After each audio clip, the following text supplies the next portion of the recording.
Bonsoir à tous. À la une de ce journal, la vice-présidente de Transparency International Cameroun est-elle la première victime des vaccins anti-Covid-19 ?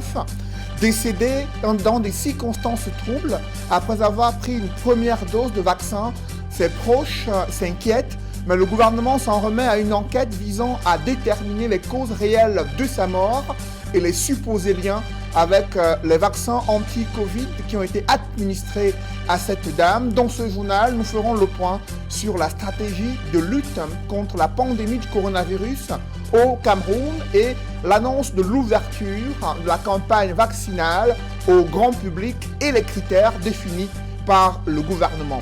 Dans l'escale internationale, un premier ministre du gouvernement de transition a été nommé. Il est arrivé deuxième à la dernière élection présidentielle. Albert Pahimi Badaké, nommé Premier ministre, lui qui avait été à ce poste jusqu'à la suppression de ce poste de Premier ministre en 2018. Pendant ce temps, un vent de contestation souffle sur le Tchad et dans la zone CEMAC à propos de ce conseil militaire de transition mis en place juste après l'annonce officielle du décès du président Idriss Déby Itno, mais d'aucuns soutiennent ce conseil militaire, estimant que c'est une situation exceptionnelle. Vous suivrez dans ce journal la réaction des leaders politiques au Cameroun.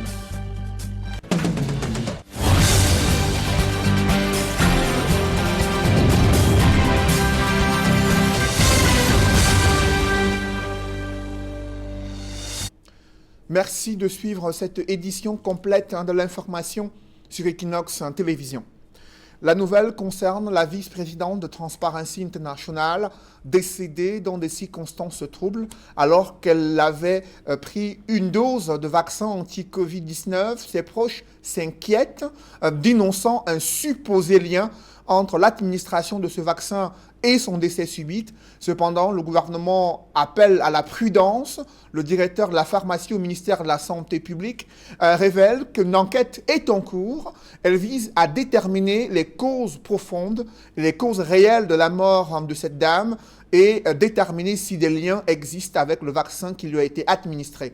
Dans un deuxième temps, les pouvoirs publics annoncent que les pharmacies pourraient désormais vendre des tests PCR et des laboratoires privés seraient mis à contribution afin d'accélérer les testings des potentiels voyageurs et des Camerounais pour déterminer leur sérologie. Des précisions dans ce reportage signé Emmanuel Diop et Marcelin Gransop. Décédée la semaine dernière, Béatrice Elom est présentée par les membres de sa famille comme la première victime camerounaise des vaccins anti-Covid-19. Peut-être tôt pour le dire, il faut pouvoir établir les faits. Je pense bien que les équipes ont été mises en place. Nous avons une équipe de pharmacovigilance qui veille à faire des effets indésirables qui puissent arriver. Et pour le moment, nous n'avons pas une information sur cette mort suite à l'injection. Ça peut être un décès dû à autre chose, mais je pense que les équipes du ministère de la Santé vont se mettre rapidement en place pour établir les faits si elles sont avérés.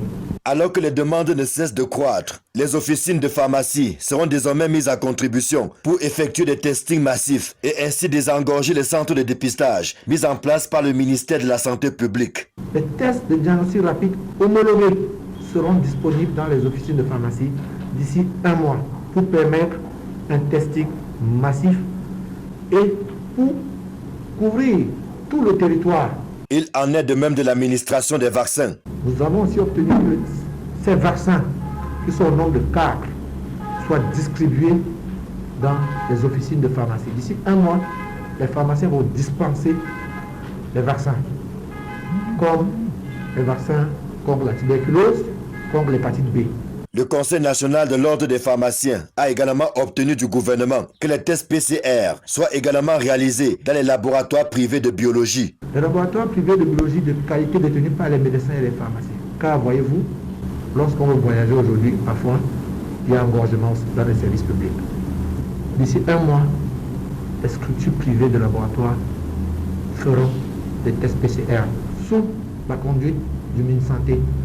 On va mettre en place tout un mécanisme pour que cela soit effectif. Si l'Ordre des pharmaciens du Cameroun est favorable à l'administration des vaccins, il conseille néanmoins aux populations de continuer à respecter les mesures barrières, et notamment le port du masque facial, y compris les personnes qui ont déjà été vaccinées. Pourquoi? Parce que le fait de se vacciner et qu'on se laisse tout de suite crée la contamination ou active, parce qu'on est toujours actif en contamination. Le vaccin n'agit pas tout de suite comme les médicaments normaux de traitement qui vous êtes soigné après 2-3 jours. Tout vaccin, le délai d'attaque est parfois de 3 semaines, 1 mois. De même, il n'écarte pas l'hypothèse de la suspension des vaccins au cas où le gouvernement serait convaincu de son caractère dangereux pour la santé des populations. Et d'ici mercredi prochain, la campagne de vaccination contre la maladie à coronavirus est ouverte au grand public, du moins selon les précisions données par le ministre de la Santé publique. Les personnels de santé de plus de 18 ans seront vaccinés, les personnes vivant avec les comorbidités de plus de 18 ans et toute personne âgée de plus de 50 ans selon les critères définis par le ministre de la Santé publique. Manaouda Malachi a adressé une correspondance aux délégués régionaux de la santé publique. Ceux-ci doivent mener une campagne de vaccination intensive dès le 28 avril. Elle s'étend jusqu'au 2 mai 2021. Près de 243 centres de vaccination ont été identifiés dans le cadre de cette stratégie mise en place par le gouvernement. Des dispositions doivent être prises afin de veiller au respect des critères et des couches sociales qui sont ciblées dans le cadre de la vaccination annoncée par le gouvernement. C'est une scène inhabituelle vécue dans une localité, Pola, là où des fidèles de l'église évangélique du Cameroun ont verrouillé les portes du temple de Dieu, réclamant l'éviction de leur pasteur en poste depuis 9 ans. Il accuse de détournement de deniers publics et d'incompétence. Celui-ci nie les faits, mais comment en est-on arrivé là? Élément de réponse avec Cyril Djemba, Cédric Ding et Robert Kenyé. Les carillons de l'église évangélique de Pola dans la ville de Nkonsamba n'auront pas retenti ce dimanche. À la place, ce sont les chants des fidèles qui ont résonné dans la cour de l'église, agrémentés de pancartes. Tous sont unanimes et réclament le départ de leur actuel pasteur en poste depuis bientôt 9 ans. Il y a 9 ans aujourd'hui, on nous a envoyé un pasteur. Pendant 9 ans, nous nous rendons compte que c'est la cacophonie totale. S'il vous plaît, mettez-vous un peu à ma place, que vous restez pendant un consistoire. C'est tous les pasteurs de la région qui sont là. Et quand vous dites que ça fait combien? Ça fait 2 ans que vous ne versez pas vos contributions. On vous dit que vous n'êtes plus de paroisse. Attendez un peu. Où va l'argent? Si on ne verse pas cet argent là-bas, à part que tous les dimanches, nous faisons des quêtes ici. La paume de la discorde est donc d'ordre financier. Selon les fidèles, des millions de francs CFA ont été déboursés pour rénover la bâtisse religieuse. Et jusqu'ici, rien. Ça ne suffit pas, ça ne suffit pas. Regardez la paroisse. Regardez. Ce presbytère-ci, on a versé plus de 4 millions de francs sur ça. Mais la paroisse aujourd'hui n'est pas finie. Le presbytère n'est pas fini. Il y avait le sable est fini dans le ciment. On a de le ciment a séché, c'est devenu comme le caillou. Attendez, on va où avec? Pour aujourd'hui là, c'était bon. Le pasteur cougne pas. Donc là, le pasteur cougne pas, la paroisse de Pola. C'est ça les jeunes ou pas? C'est ça. Le pasteur cougne pas, on va plus. Ok. Ici à Pola, nous avons décidé que on a besoin d'un pasteur de vocation. On ne veut plus de pasteur fonctionnaire. Celui qui va s'hasarder à venir chercher l'argent à Pola, on va le chasser. Et le pasteur Kounié, quant à lui, principal concerné dans l'affaire, semble totalement inconscient des faits qui lui sont reprochés. Ils disent que je suis absentéiste. Donc je suis là pour mon travail. Je dois partir. Une situation qui s'éternise et pousse les fidèles de la paroisse à aller célébrer le culte dans le village voisin de Baré-Soumtou. Moi, personnellement, je serais obligé d'aller faire le culte au grand temple parce que c'est fermé. Là-bas, c'est une toute autre ambiance. Et une promesse de bâtir la paroisse afin de permettre aux fidèles de célébrer dans l'allégresse. Ambiance électrique à la session ordinaire du conseil municipal à Mbanga. Des conseillers municipaux ont claqué la porte, refusant dans un premier temps d'adopter les comptes administratifs de cette commune. Il a fallu l'intervention musclée du préfet pour contraindre les conseillers municipaux à retourner en salle afin d'adopter finalement ce compte administratif. Sous cap, il déplore une dictature de la part de l'autorité dans la localité de Nkonsamba. D'autres précisions avec Jacques Molon et Nadine Yambou. À la session ordinaire du conseil municipal de la commune de Mbanga, dans le département du Mungo, les conseillers municipaux accusent le maire de ne leur avoir pas fait parvenir à temps les documents du conseil dans le respect des textes réglementaires. La loi dit que lorsqu'on convoque un conseil municipal, les documents doivent nous être remis au moins 7 jours avant. Nous avons donc reçu les documents mercredi, qui était la date du début du conseil. Et au départ, nous avons estimé que nous n'avons pas suffisamment parcouru les différents comptes qui nous ont été soumis. Même l'autorité administrative dénonce le retard de la tenue de cette session, critiquant les lenteurs dans le fonctionnement de la mairie. La notion des comptes administratifs telle que fixée par la réglementation, en réalité, c'est fait en principe jusqu'au 31 mars. Nous sommes dans une situation d'exception. Et le même code prévoit effectivement que dans des situations exceptionnelles, notamment la nécessité ou l'urgence, les délais sont raccourcis. Qu'est-ce que nous voulons laisser comme héritage? Parce que si ces populations nous ont choisis, c'est pour les représenter.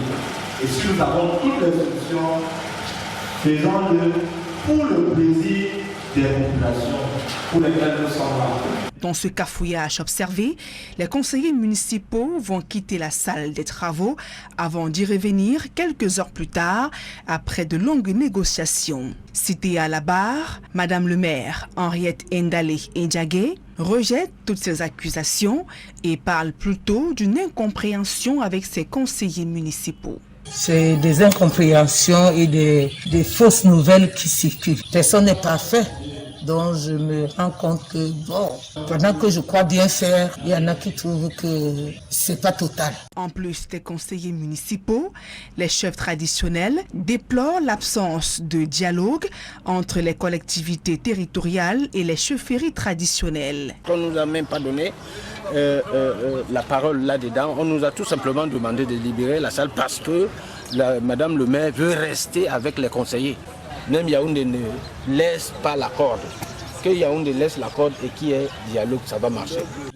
Initialement prévue le mois de mars dernier, la session du conseil municipal de la commune de Mbanga s'est finalement tenue après plus d'un mois de retard. Et le budget adopté s'élève à près de 530 millions de francs CFA. Le dialogue intercommunautaire peut-il apaiser les tensions dans l'arrière-pays, notamment dans les zones où des conflits sont enregistrés entre communautés, où des crises socio-politiques perdurent, à l'instar des régions du nord-ouest et du sud-ouest?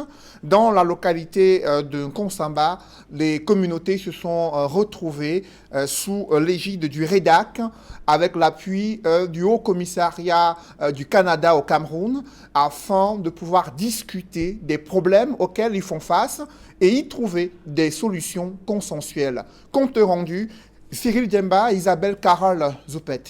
Les nombreuses crises sociopolitiques et défis sécuritaires auxquels fait face le Cameroun depuis de nombreuses années ont engendré de multiples violations des droits humains. Une situation que condamne avec la dernière énergie le réseau des défenseurs des droits humains en Afrique centrale, qui ne cesse de multiplier de stratégies pour la consolidation de la paix et la réconciliation pour un développement durable. C'est d'ailleurs dans ce sens que le REDAC a organisé en Nkonsamba un dialogue intercommunautaire pour la paix et la réconciliation au Cameroun. Ça fait très mal. Quand on voit les conséquences dramatiques, parfois on n'imagine même pas quel a été le vécu des gens et les traumatismes qu'ils vont porter sur de longues années. Et cela nous interpelle d'autant plus, non pas seulement à les accompagner, mais à rapidement trouver une solution à cette crise qui a déjà tellement fait beaucoup de victimes et puis a eu des conséquences si dramatiques. Ça dure depuis 5 ans. Alors ça nous interpelle pour que, au travers de ces dialogues intercommunautaires, nous puissions vraiment apporter des solutions que nous allons porter plus haut dans le cadre du plaidoyer auprès des décideurs et puis de tous les acteurs sur le terrain pour que nous puissions ensemble trouver une solution.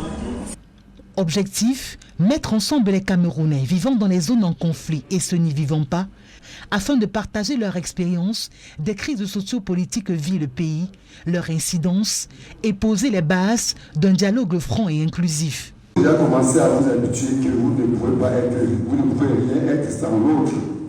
C'est pour cela qu'à partir de cet élément que nous pouvons éviter les crises.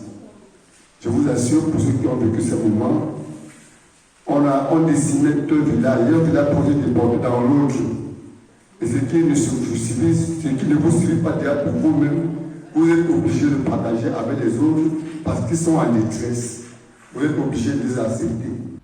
Cet espace d'échange entre autorités administratives, religieuses, traditionnelles, acteurs de la société civile, journalistes et populations est mis sur pied en vue d'un plaidoyer constant pour la prise en compte de l'approche des droits humains dans la gestion des crises et conflits. Au-delà des régions anglophones et du département du Mungo, le département du Mayorais est aussi le théâtre de nombreuses exactions, violations des droits de l'homme et également intimidation des jeunes engagés dans la vie politique.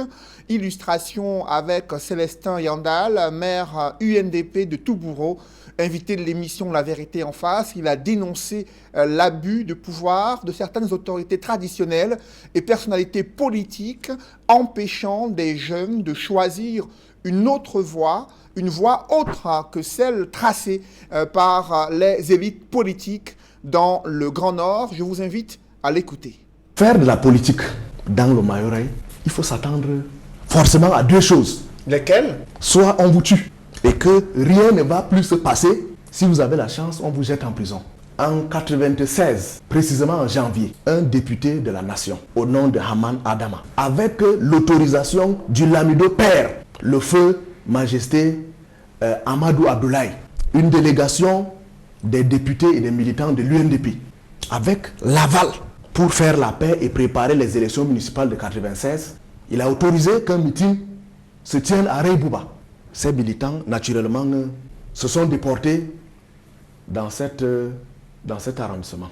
Pour finir, c'était une véritable chasse à l'homme, une répression sanglante. Des gens étaient drogués et attendaient cette délégation.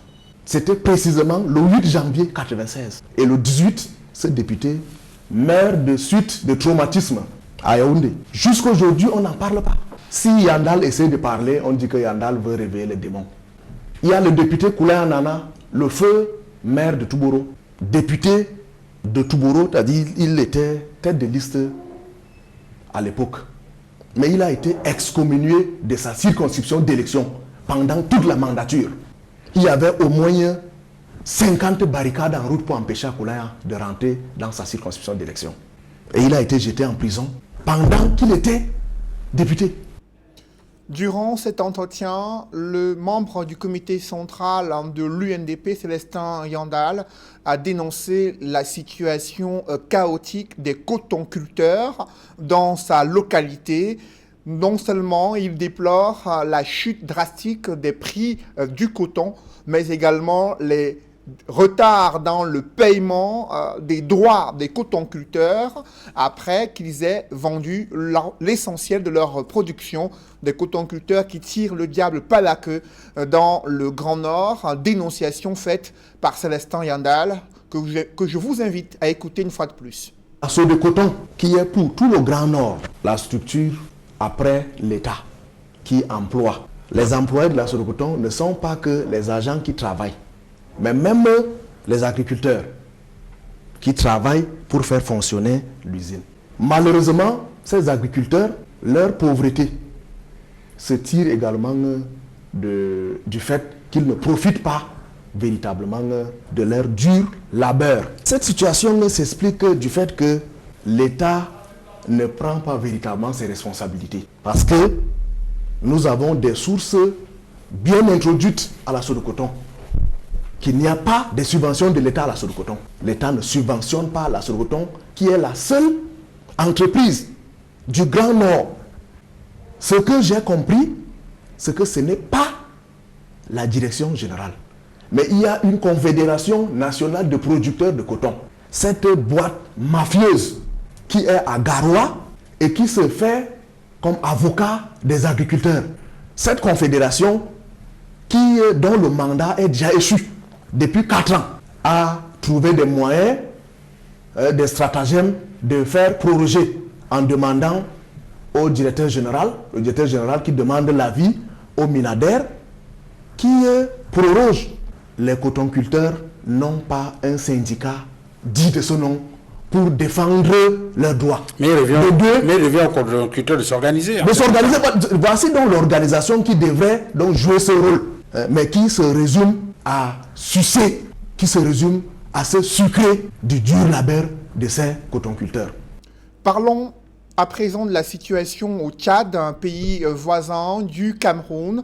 Le Conseil militaire de transition refuse de dialoguer avec les rebelles du FACT, estimant qu'il y aura une mission visant à neutraliser ces rebelles responsables, selon ce Conseil militaire de transition, de la mort d'Idriss Déby Itno. Pendant ce temps, l'Union africaine se mobilise pour exiger le retour du pouvoir aux civils. Les pays du G5 Sahel, quant à eux, sont très inquiets de la situation sécuritaire dans le Sahel. On fait le point avec Gladys Sidier.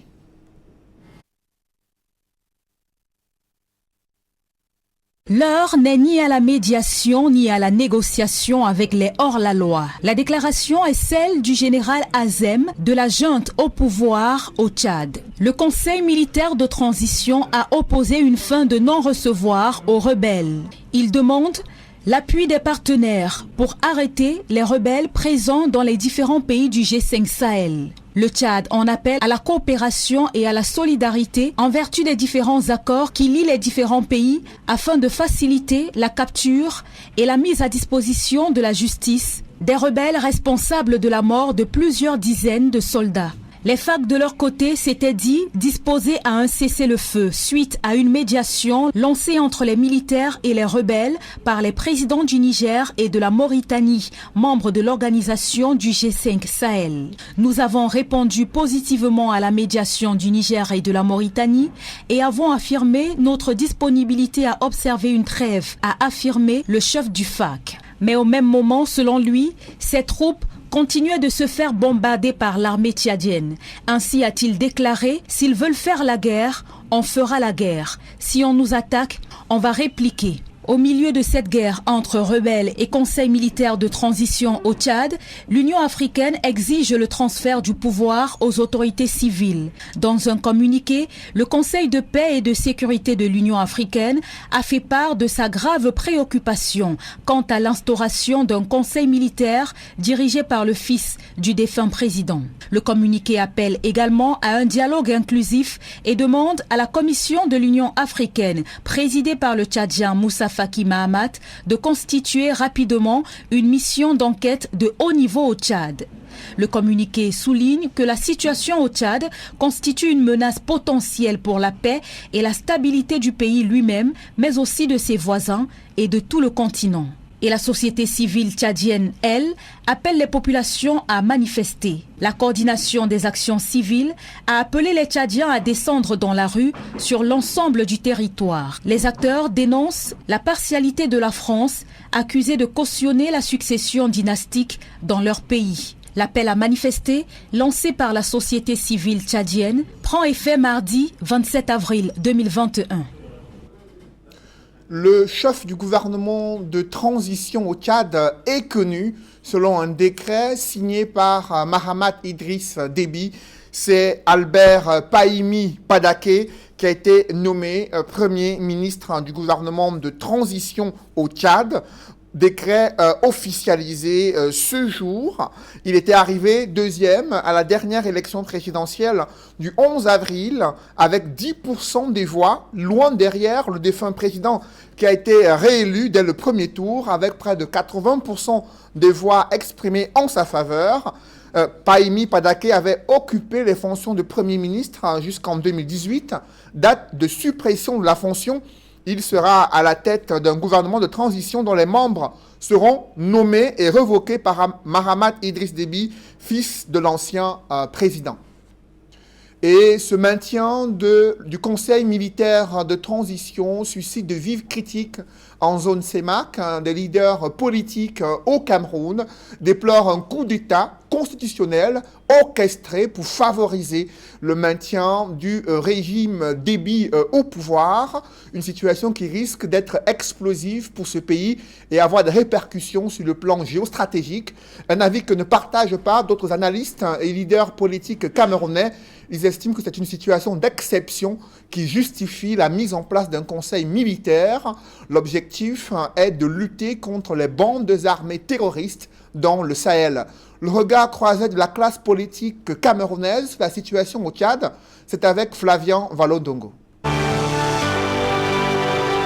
Le fait pour certains chefs d'État de la CEMAC d'avoir reconnu le fils du défunt président du Tchad comme le nouvel homme fort de ces pays est-il un signe d'alerte pour des tractations de succession observées en Afrique centrale?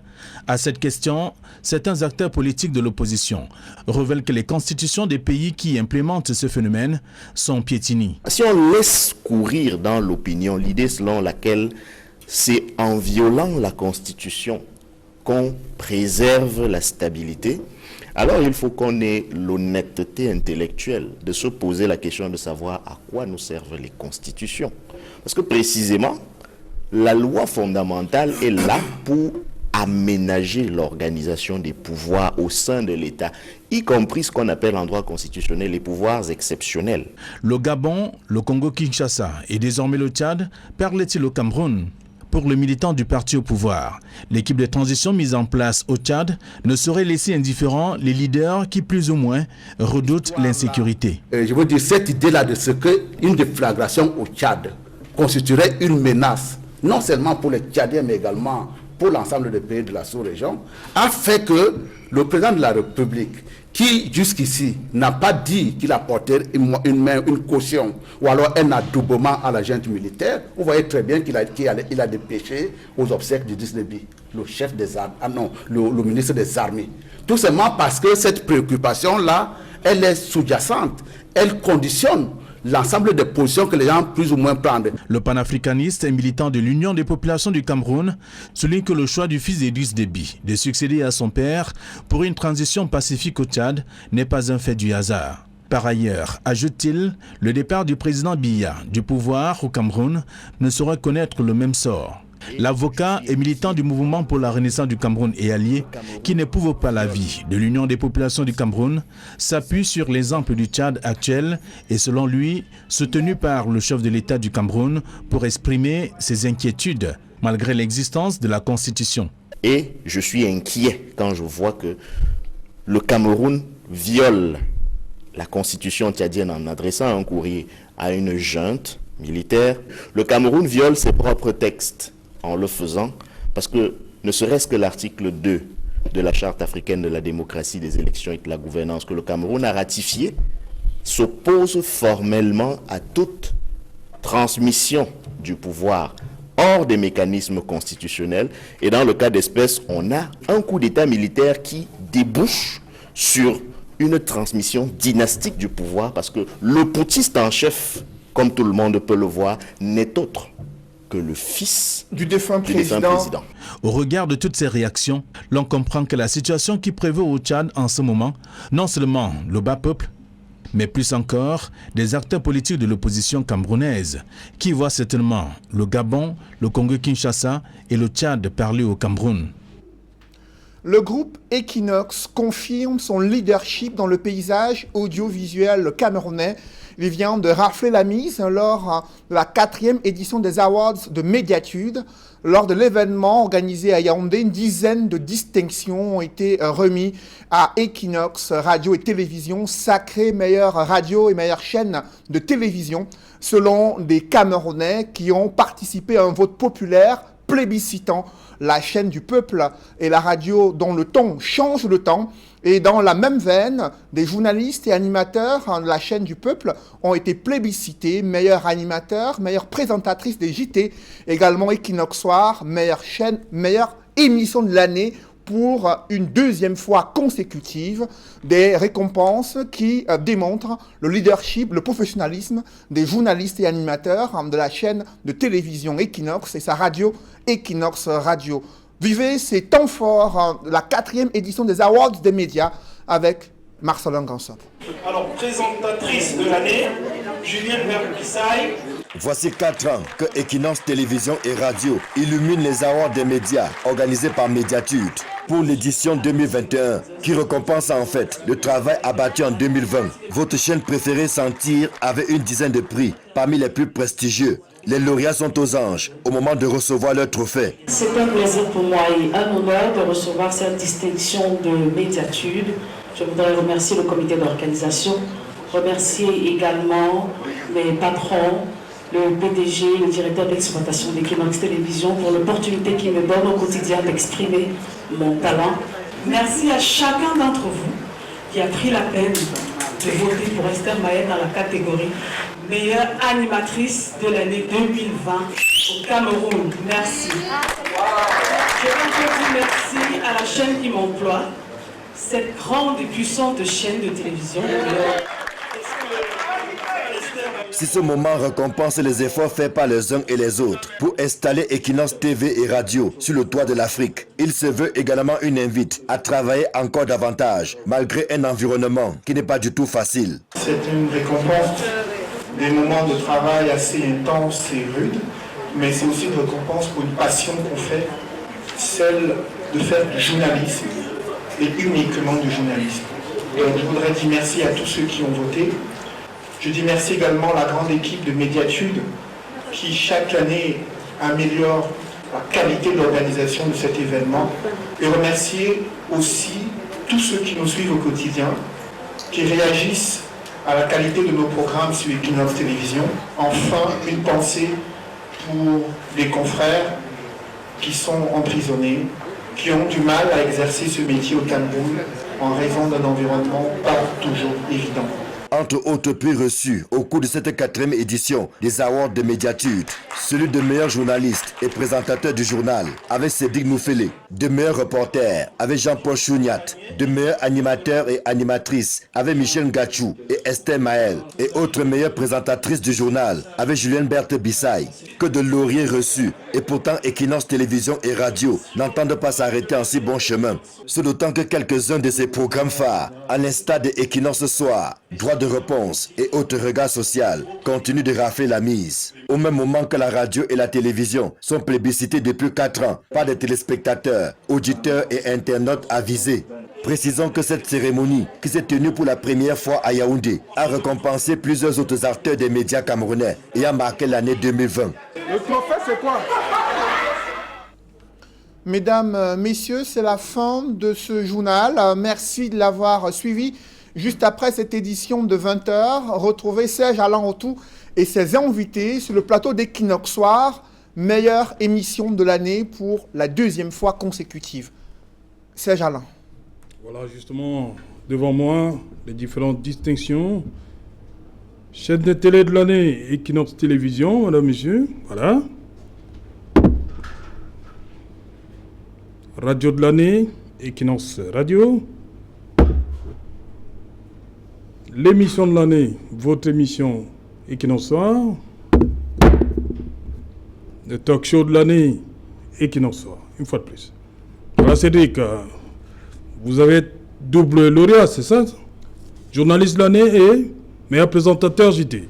C'est une confirmation de la qualité du travail effectué sur Equinox Télévision, des distinctions qui devraient nous amener à travailler davantage pour répondre aux préoccupations des Camerounais et des millions de téléspectateurs qui nous regardent à travers l'Afrique aujourd'hui, vu la vocation panafricaine d'Equinox, et à travers le monde également pour suivre l'évolution de l'actualité au Cameroun et sur le continent. Voilà, ils sont nombreux également à nous regarder au Tchad où il y a un nouveau Premier ministre. Vous l'avez dit, Serge Allan, nouveau Premier ministre qui était classé deuxième à la dernière élection présidentielle avec 10% des suffrages exprimés en sa faveur, bien loin derrière le défunt président Idriss Déby Itno. Il était jusqu'ici Premier ministre jusqu'en 2018, année de suppression de ce poste en raison de la modification de la Constitution et l'introduction d'un poste de vice-président au Tchad. Cette décision du Conseil militaire de transition permet de voir que le président du CMT, ce sera lui encore qui va nommer les membres du gouvernement et non le Premier ministre de transition. C'est Jalan, il faudrait bien le préciser. Peut-être sur proposition, hein? Comme ça se fait un peu Du partout. moins, la charte de transition est claire. C'est le président du Conseil militaire de transition qui nomme et révoque les membres du gouvernement de transition. C'est Jalan. Voilà, madame, monsieur, c'est l'essentiel. Equinox Soir, deuxième partie. Bonne soirée à vous et bravo une fois de plus. Bravo une fois de plus, c'est Digno. Merci, c'est Jalan. À vous aussi. Voilà, il y a toute l'équipe, Julien Berthe Bissaï et les autres. Et toute la rédaction. Toute la rédaction, hein, oui, le oui. comité Julien Berthe Bissaï également et voilà. toute l'équipe technique qui contribue à la qualité de nos émissions, qui nous permet également d'être présents sur les réseaux sociaux. Nous disons merci à cette grande équipe technique d'Equinox Télévision. Et surtout ce déploiement à l'international, Equinox Télévision depuis un certain nombre d'années. On dit merci au président directeur général, hein, M. Séverin Tchouke, pour cela. Voilà, madame, messieurs, on va continuer avec Edmond. Vous êtes surpris par tout ça, Equinox, chaîne des télé de l'année?